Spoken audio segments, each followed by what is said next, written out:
Hello and welcome to FPL Malvo. My name is Andy and it's my team selection video ahead of game week 17 for you today. I'm also seriously considering pulling the wildcard, so I'll have a wildcard draft at the end. If you want to just skip straight to that, then I'll put timestamps in the description so you can do that. But for those who are going to stick around for the whole thing, let's take a look at how I got on in game week 16. So overall, I got 51 points in game week 16. I think I said in my team selection video last week that I wasn't that optimistic. And it's a slight red arrow for me, but actually it's really only very slight. I think it was about 6k, something like that. Actually, up until the end of the Tottenham match, I think it would have been a green arrow. Pedro Porro, his clean sheet was lost, obviously, in that sort of consolation goal that Newcastle scored, and also Son getting the late penalty did not help me either. But if we go through the team, Johnston has been such a poor pick for me. He really hasn't performed at all, and Crystal Palace have dropped off. I think just the injuries mounting up have really hit their team. But 2 points from him. His good fixtures have kind of gone now as well. I really needed those points.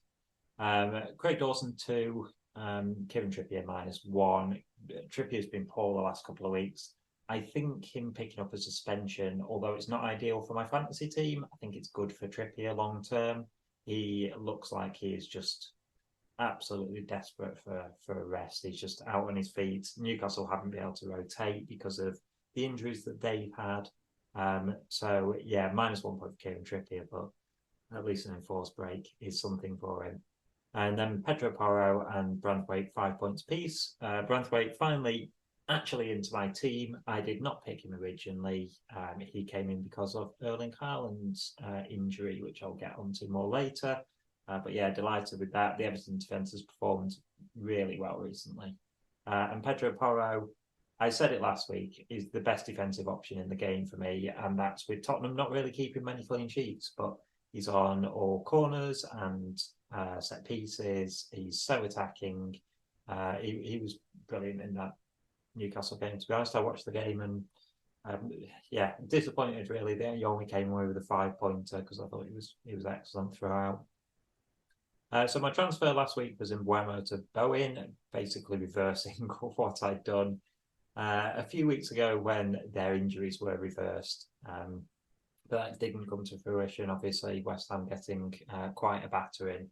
Then there was nothing from the rest of my midfield apart from Mohamed Salah, goal and assist, a 13-pointer, and up front, Julian Alvarez with an assist, lovely assist as well, great ball in. So when I heard the news that Haaland was injured, as a Man City fan, obviously it's bad news, but from a fantasy point of view, I didn't really have a problem with it because Mo Salah had already hauled. And also, as an Alvarez owner, I was hoping that it would increase his potential for points. I thought he played pretty well in that game, but it was a game of few chances, really. So he really had to grind out the win. And Alvarez, didn't really get many chances of his own. But I think whilst Haaland's injured, he's still a good option. He's still probably the most likely goal scorer in that Man City team. And they're still one of the best attacks in the league, so I'm happy to own him. I could have done with Son not hauling, but I did get away with the highly owned Ollie Watkins, just getting a 2-pointer against Arsenal. So yeah, 75k overall. I've got one free transfer, 0.8 million in the bank. Let's have a look how my team looks for next week. So this is how the team's shaping up for next week, and there is a ton of problems, not least of which, if you look at my bench, 3 out of the 4 players have been ruled out, 2 with suspensions, 1 not at the club, and then there's Sam Johnston, who is also potentially injured in goal. My other goalkeeper option is Turner, who did win his place back last week after Nottingham Forest had conceded 5 to Fulham. So he played last week, but he does have Tottenham at home. I still don't think he's an absolute shoe-in as a starter in that game. So the goalkeepers were a concern. Johnson, even if he was fit, away to Man City, pretty much the toughest fixture in the league. So that leaves my defence. As everybody who's left. Pedro Porro, I'm delighted to have away to Nottingham Forest. I don't mind Craig Dawson away to West Ham. West Ham have really struggled of late. I don't like Bayer playing. The one time I picked Bayer this season, in fairness, they did keep clean sheet, and he got an assist in that game. But I don't fancy their chance of the clean sheet against Everton. I prefer to bench him, but yeah, don't really have any other option there. The midfield, again, it's okay. I think Saka against Brighton, Gordon against Fulham, and Bowen against Wolves all look good. Mohamed Salah at the moment is my captain against United. I don't know about that game. A lot of people seem to be expecting Liverpool to just tear United apart. So that's what they did last season. United have had some poor performances recently. There's a little part of me. United is such an unpredictable team. Like they have had really good games in amongst the really poor games. And there's a little bit of me that thinks they might turn it on against Liverpool. And then there's another bit of me that thinks Salah's going to hit a hat-trick. So yeah, currently got the captaincy on him. Matoma against Arsenal, don't like the fixture. Brighton have scored in every game, so let's hope that Matoma can be involved in that. I think he'll start because he was benched last week and came on at half-time. Just a note, Gordon is currently flagged. I don't know how serious that is. Eddie Howe seemed to suggest it was a hamstring problem, but that he'd been nursing a hamstring problem for a little bit. So it sounds like he's sort of been playing through this injury anyway. So I'll have to wait till the press conferences to see on that one. Often I've got the City boys. I've got Erling Haaland and Julian Alvarez. Haaland, if you ask me to put money on it, I don't think Haaland will play that game. Because I've got the wild card in my pocket, it is an easier sell for me than for most people because he's much easier to bring back in. I can just wild card him back in if I decide not to wild card this week. So I think Erling Haaland will probably leave my team. It's quite a boring choice, but probably just for Ollie Watkins. He's been the second best striker in the league behind Haaland. And I've not owned him since about game week 4. So to rectify that, I think I will bring him in for Haaland. And then, like I say, I can use a wild card to bring Haaland back in, or potentially Mo Salah's got to be sold for my team by game week 21 because that's when he goes off to AFCON. I could look at possibly selling him earlier and using the funds to bring back Haaland that way. If I was to have already used the wild card before I bring Haaland back. If I was to not use the wild card and I was to get rid of Haaland for Watkins, I'd probably also take a hit this week and I would use the money that I've saved on that transfer. It's tough. I would like to upgrade one of my defenders so I don't have to play Bayer, but I don't know who I'd want to bring in that I think is worth it for a hit. If I didn't own Pedro Porro, I would, but there's no other defender that I'm absolutely desperate to own. I don't have an Arsenal defender, but I haven't kept a clean sheet in a few weeks, and Brighton have scored in every game, so I think Brighton will probably score in that game and take a clean sheet off them, or I do think Arsenal will win. Yeah, Porro's the only one I consider bringing in for a hit, and I already own him. So if I was going to take a hit, it'd probably be in midfield. If Gordon's ruled out, I could upgrade him to Son, or I could just upgrade Mitoma to Son. Now, I've got quite a lot of money tied up in Gordon, and if I wildcarded, I would probably still want to keep him. So that's going to be quite a tough sell, but we're just going to have to wait on the press conferences, which hopefully shall happen on Friday, so I can get a bit more information. Obviously, if Haaland is rule fit, I'd probably carry on with the original plan, which was to just roll and then sell Alvarez next week, or possibly to sell Alvarez this week to bring in Ollie Watkins. The fact that Alvarez was benched in midweek in the Champions League makes me think that he's probably going to start up front and that Haaland is probably out. But the press conferences will decide all of that for me. Now, I said that I'm really considering playing the wild card. The reason for that is that I was determined to save it for game week 19 once I'd avoided using it early and kind of got through that little patch. 19 seemed the best time because it was just after the Haaland, the Man City Brentford blank, and it was just before that game was likely to be rearranged. Now, it hasn't been rearranged yet, The talk was it was going to be in game week 20. That looks highly unlikely now because the TV dates have already come out for that, and the games are usually announced into a game week before the TV games are released. So it's likely to be later on in the season. So that makes the wildcard in 19 slightly less desirable, I guess, because I was wanting to target the double. The other thing is that I thought at this point I might still be owning Flecken and Embuemo, and I will be getting rid of all of them out of my team, but I haven't got any of them anyway.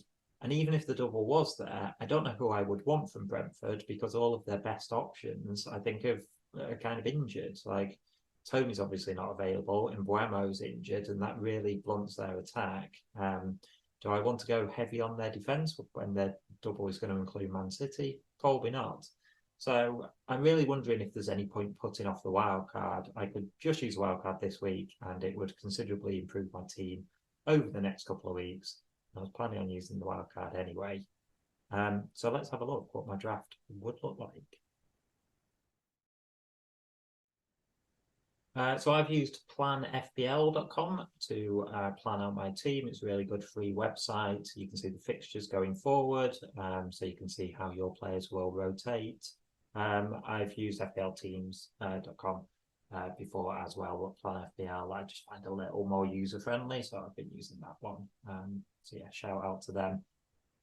So my goalkeepers, I've got Dubravka and David Raya. Now, David Raya, I said I don't fancy an Arsenal clean sheet against Brighton, who they've got this week, and then they've got Liverpool after that.